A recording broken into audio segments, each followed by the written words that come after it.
आघाडीला पाठिंबा दिलेला होता। या निवडणुकीमध्ये सर्व पक्षांनी एकसंघपणाने काम केलं आणि महाराष्ट्रामध्ये जवळपास 30-31 जागा या महाविकास आघाडीच्या विचाराच्या आज विजयी झाल्याचं चित्र आपल्या सर्वांच्या समोर आलेलं आहे। आज पक्षाच्या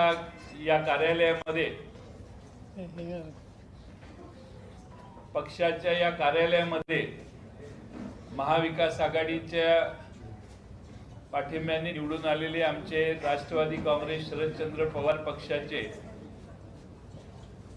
8 उमेदवारांना निमंत्रित करण्यात आलेलं होतं। त्यातील 2 उमेदवार सुप्रियाताई सुळे आणि निलेश लंके यांनी त्यांच्या पूर्वनियोजित कार्यक्रम मतदारसंघात असल्यामुळे न येण्याची अनुमती मागितलेली होती आणि उरलेले 6 लोकसभेचे सदस्य नवनिर्वाचित आज या ठिकाणी उपस्थित आहेत। मला त्यांना आपल्याला इंट्रोड्यूस करताना महाराष्ट्राला त्यांची ओळख आहेच, पण पक्ष कार्यालयात आमचे अधिकृत निवडून आलेले खासदार म्हणून आपल्या समोर आणण्यात मला विशेष आनंद होतोय। आदरणीय पवार साहेबांनी अथक परिश्रम घेतले।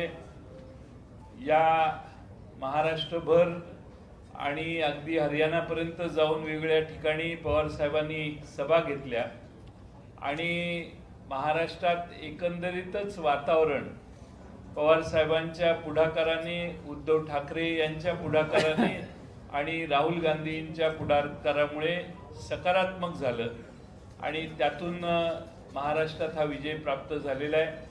मी आपल्या समोर या ठिकाणी सर्व